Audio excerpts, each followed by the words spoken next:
we are our greatest guides. We are our greatest wisdom. We have the most wisdom within us. Each person has their own guidance system, their own absolute immense power of knowledge of how they function, how they work, how they exist, who they are. We're all different, you know? I would, for years, feel bad for not getting up at 4 a.m. to meditate and chant and do stretches. And what it turns out is that actually I'm a total night owl. I go to bed now at 4 or 5 in the morning and I create amazing music because that's how I function, you know, and I meditate at another time of the day. So I think it's all good to do things. I think it's great to do your yoga courses and meditation because it's all good to do all of those things because we get tools.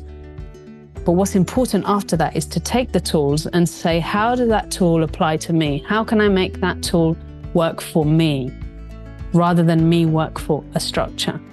Hi, and welcome to today's episode. I'm so happy that you're here. I am very excited to welcome today's guest. I'm sure many of you have listened to her songs hundreds of times. I am speaking about the inspiring singer-songwriter Alexia Chellun. And for the ones who don't know her yet, here comes a little introduction. We all know her beautiful, touching voice and the warm and calming melody of the song, The Power Is Here Now, which has over 20 million streams on Spotify and 4 million streams on YouTube. On a personal note, Alexia's voice is actually one of my favorite voices in the world. Her songs, for example, Hare Krishna, Hare Ram, or Allowing, and of course, The Power Is Here Now has accompanied and supported so many of my yoga classes. And I remember the very first time I heard her song, Har Har Har Gebinde in Shavasana, and it opened my heart and just streams of tears were flowing out of my eyes in Shavasana. And it was just such a beautiful moment. And I know that Alexia Chellun has touched so many of our hearts and calmed our souls for so many times. Since 2009, she releases records and brings mantras, healing songs, and now lyrical and melodic pop to our ears. The singer-songwriter is born in the UK into a Greek, Cypriotic, and Mauritanian family, making music since she was a kid. Today, we will talk about her inspiration, motivation, and her musical journey and the power of love and music. Welcome, Alexia. Hi, how are you? Hi. So happy that you're here. Yeah, good to be here. Where do I meet you right now? Where are you in the world? Now I'm in the UK, in cold and sunny UK. Is this where you live? Because I read that you also make your home wherever you travel, and you travel a lot since many years. Is this where you're based? Yeah, currently I'm based in the UK. I travel a lot for work, and also I've lived in lots of places. Lived in Mauritius as a kid, and I lived in Spain as an adult, and I traveled a lot for music. I was in Canada and the States for a while, and Cyprus as well. So currently based in UK. Yeah. Beautiful. Yeah. I have an opening question. What moves you right now, Alexia? Wow. What moves me right now? I think being up early in the morning moves me right now because I'm a night person. And so being up early is a new world for me, actually, because I create so much in the night that I don't see much of the morning. Because I'm very inspired at night. So I got up early for this and I'm like, oh, wow. So this is what the morning's like. Wow, so that's quite exciting for me. Yeah. Wow. That's so interesting because I'm always curious about, the routines also of artists, like how they create their art and their music. So can you give us a little peek? Like what does, you shared already a little bit, but a day in Alexia Chellun's life look like? So you create at night. That's what you said. Yeah. So it's really interesting because it's kind of like I'm a vehicle in a way for creativity, right? And I've learned over the years to be available for music. And obviously I have a talent with music and songwriting. And so I give space to creativity to flow through me, as it were. And what I found over the years is that the how I function is very much at night, in the middle of the night. So anywhere from midnight, normally even kind of starts at like 2, 3 a.m. up until 4, 5, 6 in the morning is when it's so quiet, like, and so the energy is so pure and still and everyone's asleep. And that's when I'm awake. Like that's when I'm buzzing and my creative energy is going and all my thoughts are going. And so that's so many, like more than, 70% of my music is probably written at that time for me. So then I'm just there ready. And then I'll get a sensation of if I feel like writing something, grab the guitar and I'll put my phone to record. I've learned over the years to always record everything because you just never know what's going to happen. And then I'll just start playing and singing. And so then I've captured something that becomes something. Sometimes it does, sometimes it doesn't. Yeah, and it's interesting for me because music it's almost like a therapy for myself, really. It soothes me, it helps me through my challenging times. I write for myself to be able to understand my life and the learnings I go through and the challenges and the journey and what I learn and how that relates to my life. And then it's like, well, it soothes me to sing about it. So yeah, that's kind of a little bit more into that. Yeah. I love that because I was just reading an interview about writing, like writing in general. And then somebody said, I actually write to understand myself, like to understand what I'm thinking. And I love that. And you're saying the same, right? Yeah. So I think so many people are yearning for having more time for creativity. So what would you tell people, like, how can we tap, like you said, you're a vehicle for creativity that moves through you. And, for example, like, let's say parents who need to sleep at night. Yeah. Right? Like, how can they make like the space for letting this creative muse or whatever you want to call it, a spirit or Shakti, or like to move through you? Like, what would you tell people in general? Well, I mean, everyone's different, right? And everyone is connected or inspired at different times in very different ways, right? It can be through flower arranging, it can be through gardening, it can be through walking, it can be through so many things that we feel creative. So I think in general, and it's about just being honest and connecting with yourself as to when you light up, when you feel amazing, when do you feel good? If you're doing that thing, does that spark you and you like get excited and you feel good about it? Then you know that that's kind of a little sign of magic to kind of follow that flow and do it a little bit more. And when you have the chance to do it a little bit more, and with all those little guidances and nuggets of life that we listen to our body, right? And we listen to our instinct and our intuition that is always guiding and always the wiser of us to go into our feelings of things, right? Rather than our mind of like, oh, okay, so I need to do that between 11 and 12. Of course, time is obviously infinite in one aspect. And it's also, we got to catch a flight and get there at 10 p.m. And then it's a structure to time. So it's like finding the balance of how to merge those two ways of interacting with time to experiment, right? I think life is a game of experimentation and learning continuously and being open to discovering things that we may not think we know, right? Maybe something like that. I don't know. Yeah.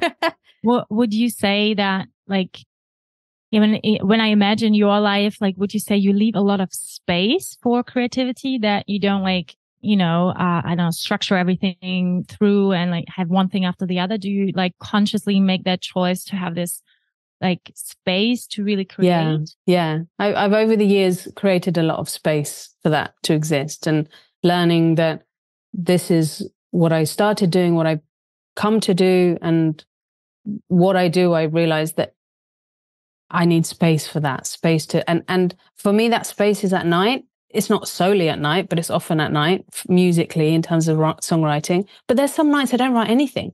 So I'm sitting there and it's then maybe I'll do other creative things. Or sometimes I'm just going a bit crazy in my head, because I can't sleep and I'm not writing music because I'm not inspired. So, but I'm still available for it, So it's kind of like, sometimes I do think I'm going a little bit mad. And then the other times I'm creating pieces of music, It's a fine line in between. Yeah, exactly. Yeah, but I think you need a little bit of that, right? As an artist in general, I think. Yeah.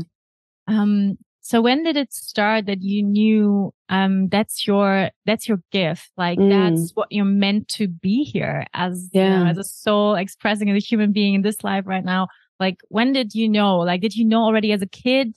I was reading, in your bio that you had always music in your life. You had a musical background as a family. Maybe you can take us a little bit into your childhood, how you grew up, how it all started. Yeah. So when I was little, and I don't remember this, but my family remind me, I used to actually make up songs that had no words, but they were cool melodies, and I'd sing them around the house, and I remembered them and I repeated them. So I have like one or two songs. I have to ask my sister how they go. I don't remember. So I was always making up music. I was always playing on the keyboard as a kid, and very musically driven. I did piano lessons when I was a kid, but I never kind of got into it much as a child. My family is musical. Excuse me. Sorry, that's not pleasant for an interview. That's fine. See, I'm not used to being up this early in the morning. So let's drink something. Yeah, have a bit of tea. So so my mum's side, she's Greek Cypriot. She's there's a lot of music in my family. The Greeks they're just singing and dancing all the time. They'll finish having a meal and then they just break out and singing at the table, and it's really beautifully musical in that sense, very organic. And as a kid, I was more sporty. I was into athletics, and I actually wanted to be a basketball player when I was a kid, either a basketball player or an Olympic champion. It was that kind of thing. I was into sport. And I didn't start learning the guitar until I was 20, actually, university. And some friends of mine were playing the guitar around the campfire. And I was like, oh, that's so cool. I want to know how to play guitar around the fire. That looks so cool. When you're young, you're just like, it does. I want to be one of the cool kids and play guitar like Bob Marley around the fire. So yeah, my friend taught me Bob Marley, actually, first song. And I actually started writing songs straight away. And I used to play at the open mic at university. And so I was just writing songs for fun. And then I got into Kundalini yoga, and that's very much has a lot of mantras in it. So then as a person already having, writing songs and creating melodies, it was just very natural for me to create melodies around these mantras. And as time passed as well, then that kind of faded into more English writing songs, and I got into that direction. So back to your question of, did I always know I was going to do this as a calling in a way? Not really. It was mainly, I'd say, probably in the past, maybe in the past 5 to 10 years, I realized as time has gone on, how people relate to it and the feedback I get from people, and me continuously doing it, and then the feedback from people, and realizing the power that it has and the amazing soothing quality it has for myself and for others. Then I was like, oh, okay, so this is what I'm doing in life. Like this is obviously, my purpose, maybe, is a word to use, or yeah, what I'm here to do. So it wasn't so much a choice as a kid, like, oh, I really want to be a singer, songwriter. I mean, I go on stage and I'm like, what the hell? Like, what, why is everyone looking at me? So it's still, the part of performing is a whole different realm, because for me, music is that play that I do with myself of writing is different from performance, right? So I'm not so much a performer. That's like a byproduct of, as a kid, I wasn't a performer. I wouldn't like go out and do plays or anything like that. I was more just like up in the trees or running or playing football. So, yeah, so it kind of evolved to be like, oh, of course, this is what I meant to do. You know what I mean? Rather than there was no point in my life that I decided, right, I really want to do music. I really want to be a musician. It kind of flowed and organically grew and grew and grew and grew. And now it's, yeah, here we are. Yes. Obviously, it's your, in yoga, we say dharma, and your purpose, like your calling. And you said something very interesting that you thought you're going to be a basketball player, or like an Olympic champion. And that, I think that's inspiring, because I think many people think like, I always have to know, or people who are successful knew already, or, and then that you realize from the feedback from the outside, that's what I meant to do. I think that's also something very inspiring, because I know so many people have this question inside of them, like, what's my purpose? Why am I here? And that, when we listen to the feedback of the outer world, that this can give us hints of what we're here to do. Do you remember, like, were there some specific people or moments in your life where you really, you had the support, as you can say, like an guardian angel, or somebody came to you and say like, hey, Alexia, that's what you're meant to do? Or was there moments or encounters you remember where you felt very encouraged in this path? Or were it more like the concerts or letters from people, or what gives you the most like encouragement, like the feedback you were speaking about?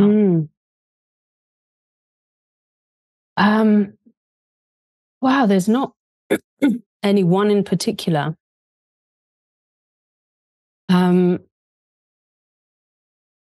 But over the years, it's I can't think of one moment. I mean, over the years, just listening to people's feedback in how it has impacted their life is just incredible. I still find it so fascinating that I can say something, this piece of equipment can record it, and then arrive to somewhere halfway across the world, and they can connect with it, and that it really gets to their heart, and their soul.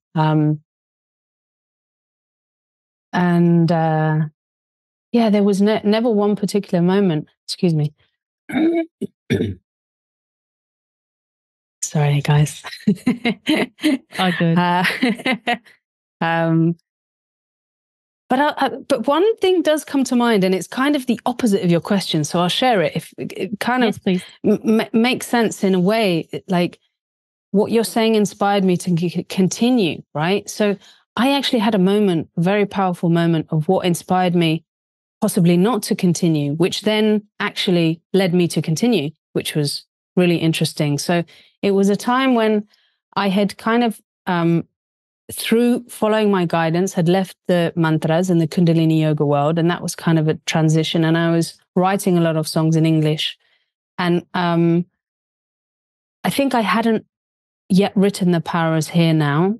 But I knew that, because my first language is English, so I knew that I wanted to write in English.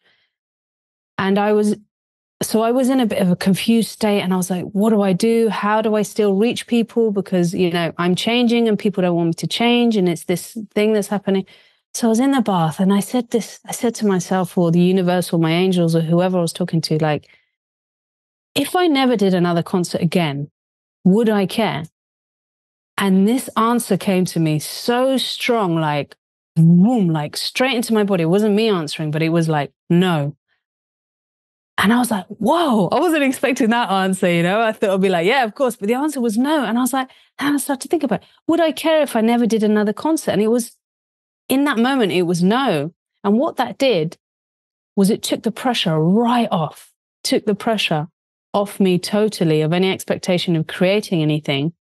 And then what happened is I continued to play music, I continued to write, I continued to create with no pressure expectation of myself for it to be anything, and then it became something that, not that it wasn't anything before, but I had such less pressure that all I did was I just write and record.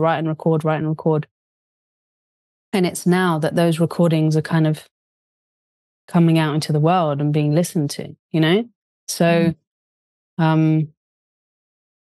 Yeah. Don't know if that makes any sense in response to your question. But in response to your question about, that was that one moment. But with people giving me feedback, I mean, it's always just so moving. It's so moving to hear people. And I meet often people after concerts and hear their stories and how the music has impacted their lives, supported their lives, been like a pillar to get them through some very challenging times for people. And it's just, I feel honored, to be able to do this and to carry and hold this space for people to have their experience, and that every time inspires me to continue. Yeah. Yeah. Can you share some of these stories maybe, or something that you experienced also through your concerts? Like, what is the power of music? And, you also say like self-healing is very important aspect for you, and how it heals yourself, but also others. And I mean, I shared a little bit, like I cannot imagine any of my playlists without one of your songs. Oh, cool. Yeah, you're all over my playlist at Spotify. And, I know your voice since 10 years. Yeah, the first song was this Hari Gobinde.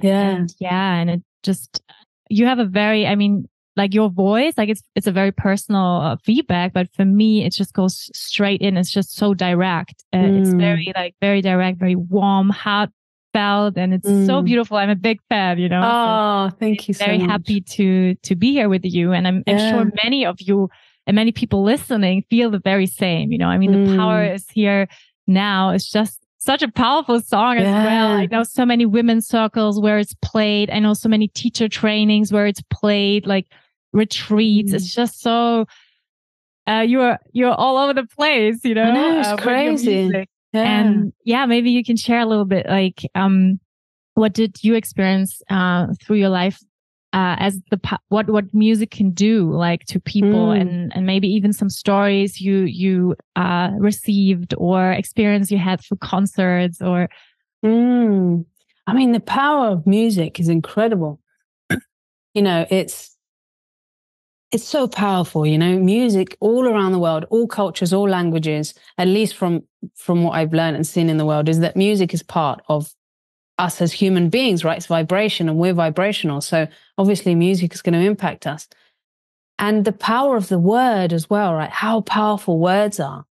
So for me, music, I've come to grow and learn that I generally have a positive outlook on life, and I'm musical. So it's kind of those two put together is for me a nice combination, and I'm singing about things that I'm learning. Like like when we were kids learning songs and the melodies are so cool, right? You're like singing there and you're popping along to the radio. And then when you're older, you listen and you're like, oh my God, what the hell was I singing? Like, that's not so cool, So it's really powerful what gets stuck in our brain. And I just find it so amazing to be able to create music that has a powerful message and is enjoyable to sing, because it's like, it's part of our rhythm, it's part of our heartbeat. Our hearts are beating like the music, so it's really amazing to create music through my journey. And it's just so magical to hear I hear about people who give birth to that song, which is so moving. My God, every time I just, it does something to me so special. It's just, I think, wow, just wow. I was at a festival once and this man came up to me and he said, we were talking a little bit, and then he pointed and he said, you see that kid over there? And it was this gorgeous little kid running around. He said, he was born to your music. And I just melted, I'm like, oh my God. So that's very moving. That's very moving that I can be part of human life in that way, That's incredible. And there's a lot of people who talk to me after the concerts or message me about someone they love maybe passing away, that they've used my music to help them, heal them, soothe them as they transition, And as well, so moving, like to be part of people's journeys in and out of this human experience. I mean, it really is, God, as I'm talking about it, I'm reminding myself, how amazing it is. And generally people's journey of just their journey, holding space for them to go through what they need to go through, and the challenges that people have, and the space that the music I do holds. I feel very blessed and very honored to be doing what I do, really. It's magical. Yeah. Yeah, thank you for doing what you do. Oh. I want to say that, and in the name of everyone listening, everyone receiving your music, because I'm also self-employed, entrepreneur, and I think sometimes you can even forget about what your output can do to people, and you have moments of doubts and insecurities, just the moment you share it in a bathtub, or and I think it's so important to receive that feedback as an artist. And so I really want to thank you from my heart for doing what you do, because your music is so powerful, and please continue doing it. Yeah, for sure. Yeah. Can you share a little bit how the song, I think one of your most favorite songs or famous songs, "The Power Is Here Now," was created? At what stage in your life? At what time? What was, I don't know, your own heart feeling in this moment? What have you been experiencing? What was the inspiration behind the song? So it was around the time that I think it was around 2016, 17. And it was around the time that I had kind of come out of Kundalini yoga music or performing, and I was writing songs in English. And I was also learning at the time about the earth, and it was through some shamanic teachings that I was reading about, and learning about our relationship with the earth and the elements, and how we're made up of everything, right? We're made up of all of it. We are the earth, we are the water, we are fire, we are wind, we're all the elements. And we are nature, right? Nature isn't separate from us. It's not like we go into the forest and that's nature and we're humans experiencing nature. It's like, no, we are part of nature. We are in it, right? So I was learning all of that. And just through my whole journey,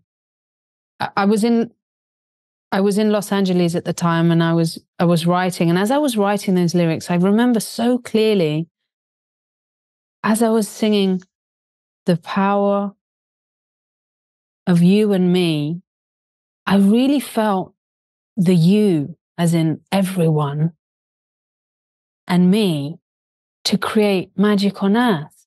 Like, I really feel it. Like, I've always felt that we're such incredible human beings. We have such intelligence, such compassion, such innovation. Like, we're so amazing, the things we can do. And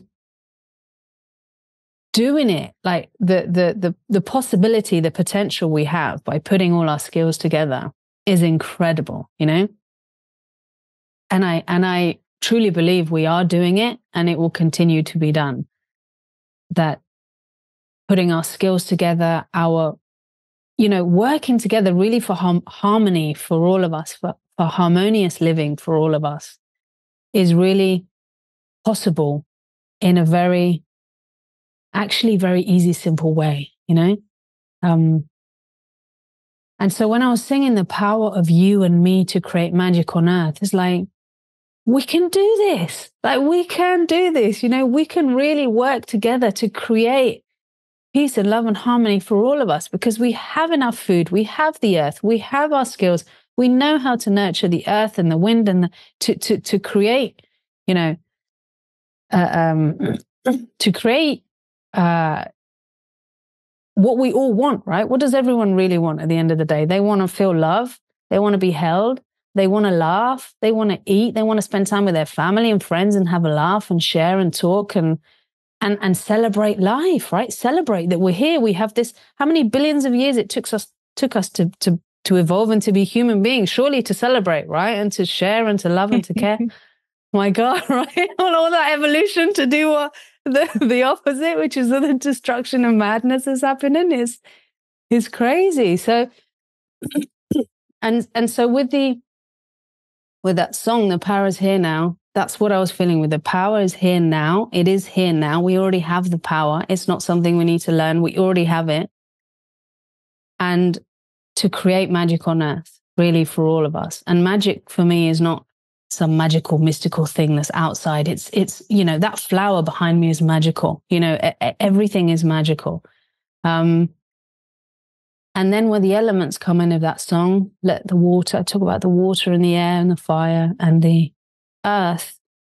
That was, linked to the learnings I was learning about how we're all made up of nature, and to let that part be part of our journey, let that be part of our evolution and holding us through as we as humans experience life. So that's a little bit about that song. Yeah, it's a very encouraging song and a very hopeful song. And you were already, speaking a little bit about our potential as humans and to highlight the best in ourselves. And yet there's so much the opposite of choices made, especially currently in the stage of the world. So, and I feel many people lose their hope, in humanity, and what I can really understand. And I mean, I don't know if there are practical reasons to be hopeful, but I'm also, I think there's the only thing you can do to stay positive. And I mean, otherwise you can just shovel your grave and just okay, I'm done. Totally. Yeah. Yeah. So what would you what makes you stay hopeful and believe in that potential? So I do educate myself on what's going on in the world, and I look into things. I go into situations and I look behind what is happening through everything. So I do educate myself on excuse me, on the current situation of the world and what's happening. And so I'm in the loop, right? And at the same time, I go and I also ask questions into the deeper part of those things, and where does that come from, and what's the motivation behind that, to get even more of a clue of why that even is happening. And so if I can see it, I can understand it but why does all of these things happen, right? It's fear. Why does anyone fight? It's fear, right? So fear is the driver. And so knowing that fear is what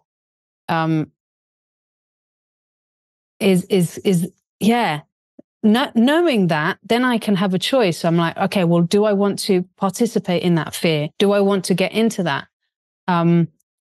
I want to choose whether I want to be involved in that fear. And also, mass media is a very small percentage of what is actually happening, right? The point of media is to create fear. So the point of media is bad news is good news, right? It's like when things are going well, people don't talk about it. You'd live in your day and you're great.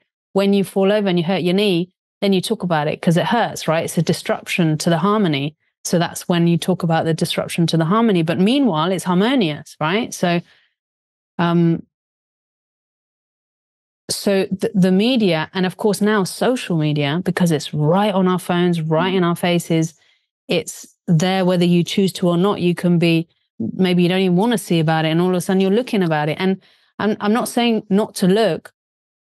I'm saying, how can that inspire you to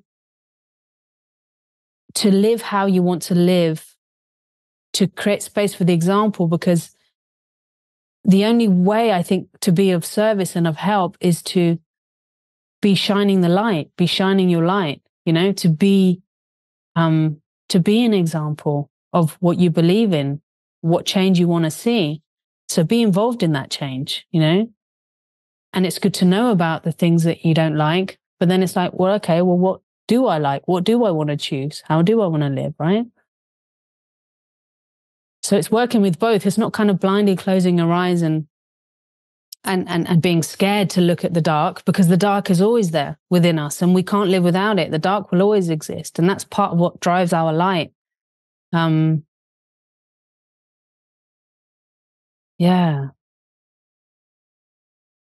It's fascinating to live in these times because I feel that everything is like the cracks are coming open, right? The system is crumbling. Capitalism is crumbling. Everything that is based on an unsustainable way is it can't last, right? It has to break because it hasn't been built on a solid foundation. So pretty much the whole of it, and we're that too. You know, we're all brought up in this way that's capitalist structure. So as everything is breaking and as systems are breaking, people are holding on to the break because it's hard to let go.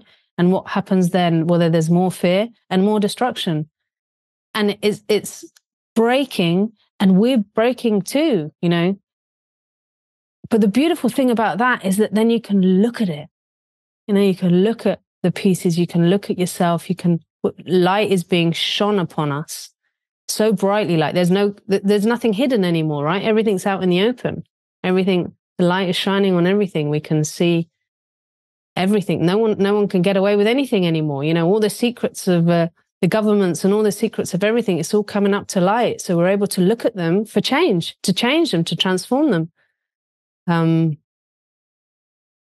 So it's a fascinating time to be alive because we're right in the middle of the storm, like it's absolutely mad. And how to keep calm there, right? It's just bonkers. Sometimes it's just like too much, you know? Mm. Yeah. Mm. Yeah, thank you for, expressing like your view of the situation where we're at, you know, as at this stage, as human beings. So many questions come to my mind. Like one question would be, I think we all know that, and yet we forget it, that of course what is in the media is always negative, and it's always what is the catastrophe, what is like, and that draws our attention, and that makes us appear that's reality. That's the only reality existing. Yeah. And it highlights, okay, the catastrophes. And of course, many catastrophes happening are not highlighted in the news as well, right? Yeah. So, and at the same time, so many beautiful things are happening and change is happening. And I'm always hopeful when I meet like some of the new generations, like new kids who are always like so self-aware, like switch on, living a minimalistic life. Like I'm like, wow, like 26 years old, you know, and I'm like knowing all about like, you know, climate change and like making better choices in what they buy. And it's like, I'm like, oh, like you're 26? Like, wow. You know, and like having a super conscious relationship, you know, honest communication skills, like wow.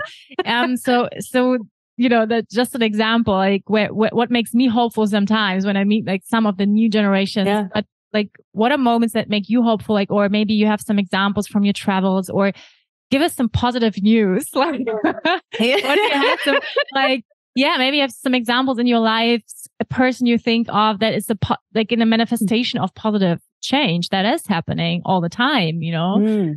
And I think we should talk about it more. Yeah. Yeah, for sure. I mean, I buy this magazine every 3 months. It's called Positive News. And it's brilliant because it's some good stuff that's going on, right? And talking about it, how, you know, there's some sustainable farming going on in that country, or that, you know, all these other positive things that are happening. So I think it's important to find a balance, right, between the crazy negative stuff and the amazing positive stuff and what gives me hope is that like you said, like the generations nowadays, they're so quick, my God, and they're so on it, like really incredible awareness, you know? And I think the density is shifting of us. You know, our parents were a lot more denser, so change was harder. And as the generations have gone down, it's easier to change and easier to change. And I think the generation nowadays, they're bringing so much light, you know? And what makes me hopeful is people doing their thing. You know, we're all doing a little bit to be part of change, you know? And I see it when I meet people at the concerts. I see it when I talk to people about what they're doing, what you're doing, you know, like we're all part of something that is that is contributing to our evolution. So yeah, as much as I see the bad stuff, I like to look at the good stuff too, you know. Yeah. And you've got to look for it though, because like I said, that the mainstream media is concerned with giving us bad news, because a fearful humanity is a more controllable humanity as well, right? It's easy to control the fearful. So exactly. Yeah. And you were talking about, that, we're in the middle of the storm, as we can all feel.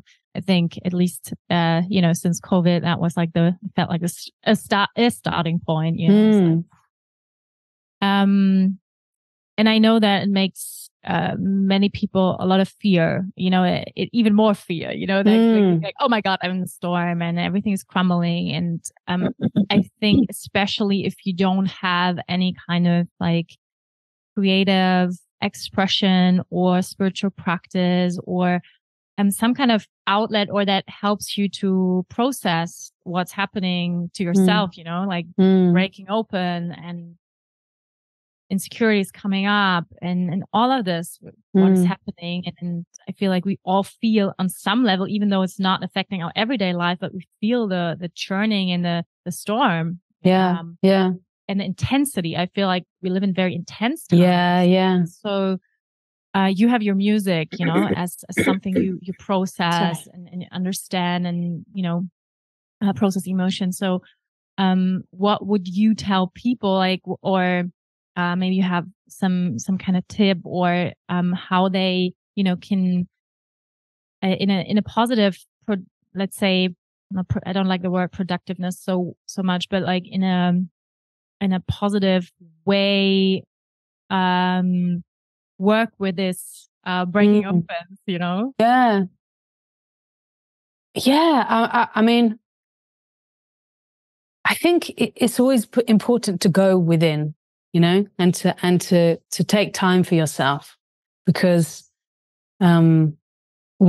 it's just important, everything can go just so crazy around us, and it's really important to take time.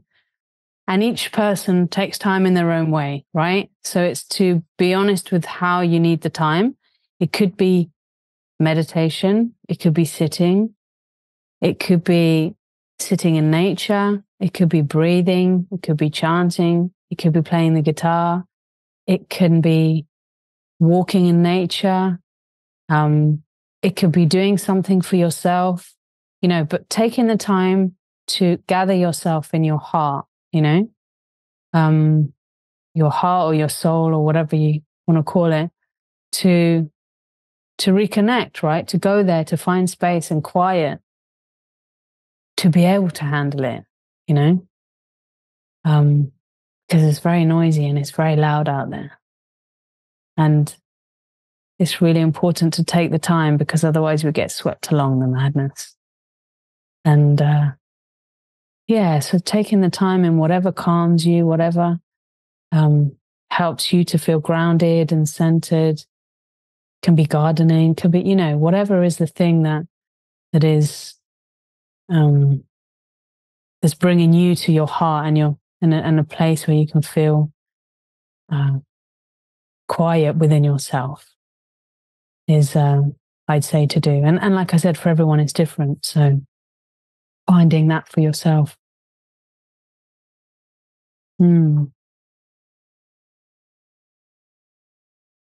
What are other spiritual practices you do? Like, I consider like writing music, making music as a spiritual practice, I guess. But do you have other ways you express yourself, or other rituals throughout your day that are important to you?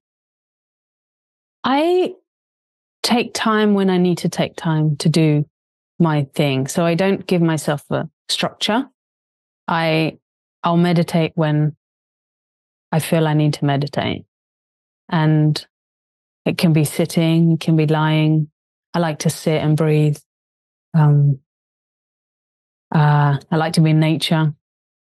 Sit in nature. It's really cold now in England, so I don't really sit in nature, walk in nature. I like walking. I find that really calming for me, and very meditative for me, walking. And And I like gardening too.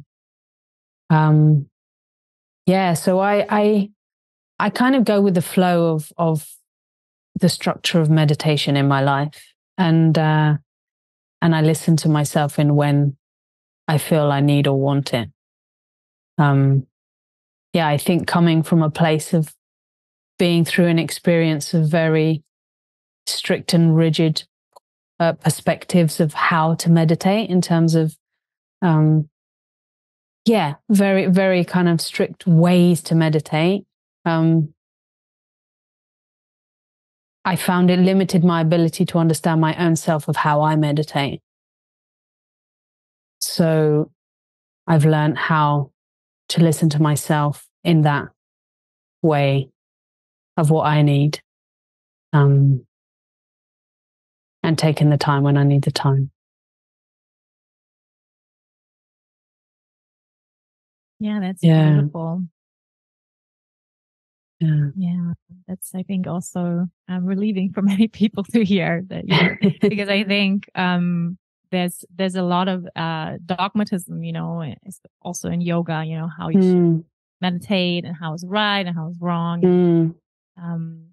So this idea of like, okay, that when I really listen, when I'm attuned to myself, I can just like tap into that meditative flow.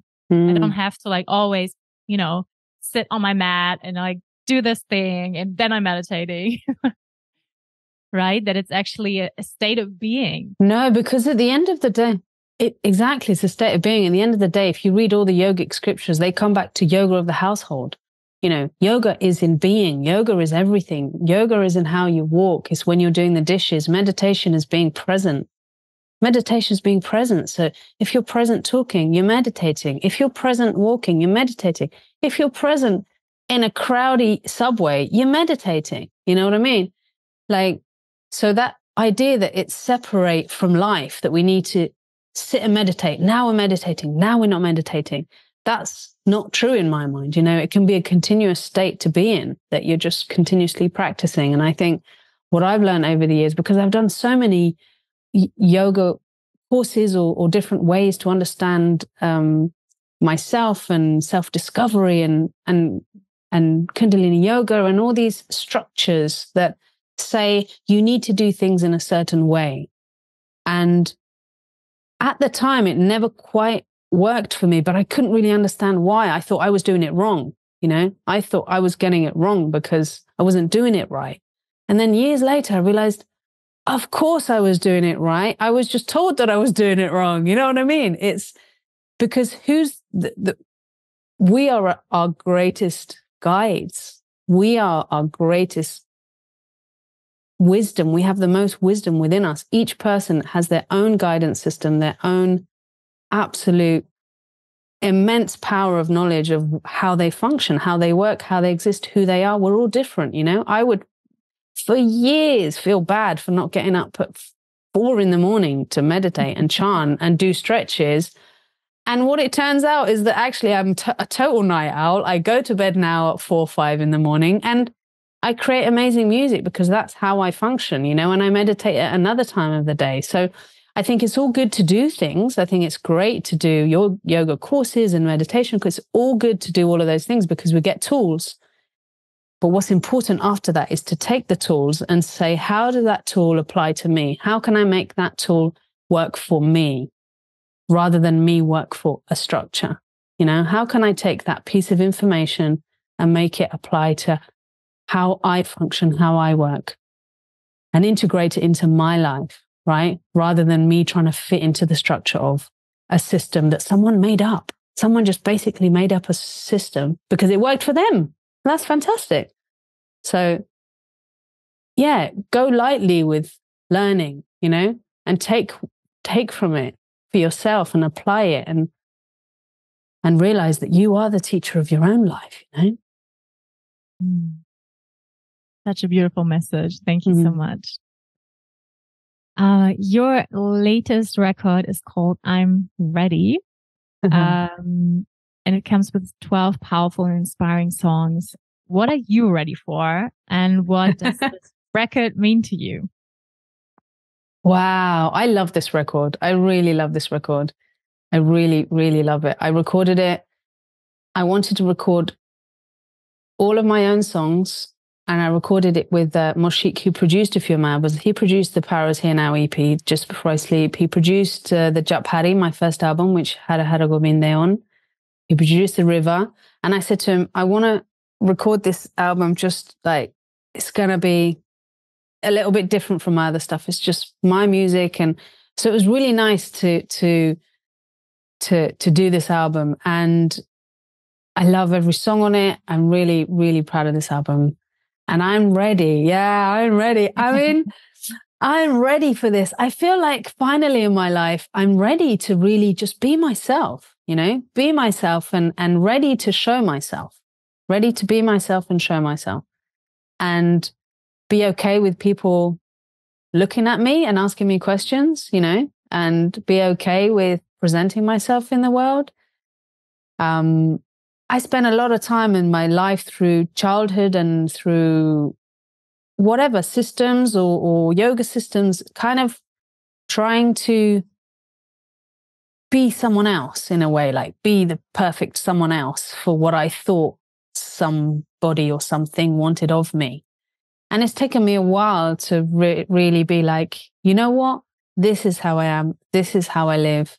And I'm ready. I'm ready for it. I'm ready to be me in the world. I'm ready to show myself. There'll be people who vibe with me. There'll be people who don't vibe with me, and that's all good, and just, I feel ready to be myself and to keep on living. I'll always be growing. I'll always be learning. I'm sure I'll be evolving to something more and new and different, and that's all good. I feel ready. I feel ready to present my music as well. I judged myself a lot of my music transition because I always thought that people would judge me for writing songs in English, and they would want me to stay in the box of mantras in the traditional sense. So I judged myself a lot about that. I devalued my music in English I didn't think it was good enough. So I'm changing all that within myself, and I feel ready to share who I am and what I do and my journey, and speak and sing and be me in the world, just simply be me in the world without being scared of, or without trying to be anything else. I mean, it's so much more tiring trying to be someone else than, it's just really tiring. It's just, oh my God, I might as well just be me, because at least I can relax, have a laugh, and then get on with it. Yeah. Thank you for your openness. Yeah.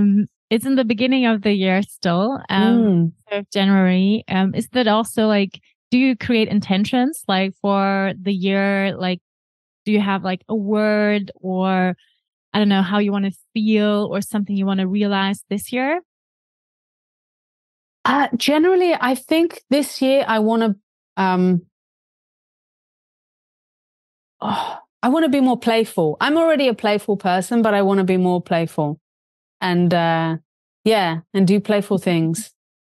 And I can get quite serious. I can get really quite serious in my thoughts, and I want to be more playful. Yeah. I love that. Let's hang out and be playful together. Yeah, I can definitely. I'm also super playful, but I can also get very serious. I'm very much like you in this way. Yeah. Total opposite. I'm like, oh my God, why am I thinking so much? Why am I trying to analyze this like so much? Just chill. Come on, let's go and play some games. Yeah. That's fun, Yeah. Fun, lightness. Yeah. I'm about the same. Yeah, that's nice. Great. Love it. So can you tell us a little bit about where and how can people experience your life, like in Europe, in 2024 or in the next years? What are your plans? Like sharing the album, I guess. And So I have some dates coming up in February. So I'll be going to Czech Republic, to Estonia, to Lithuania and Latvia. So I'm super excited. I've only been to Latvia before to sing. So I'm really excited to go there now in February. I'm actually recording a few songs next week. So that's been really kind of last minute and a bit organic. So I'm still kind of don't even know what I'm recording. I'm still kind of like playing around with a few songs that I have. And it will be a small EP. It's just a few songs that I have and I really feel like recording. So that's happening. So that'll be out sometime in the next few months, I guess. And then I have a few dates planned for the end of the year. I don't know exactly when they are. I'm playing at a festival in Czech Republic also. Oh gosh, I forgot the name now. Color of something. I should really remember. Color of Ottawa? No, I don't remember what it is. It's a cool festival in Czech Republic.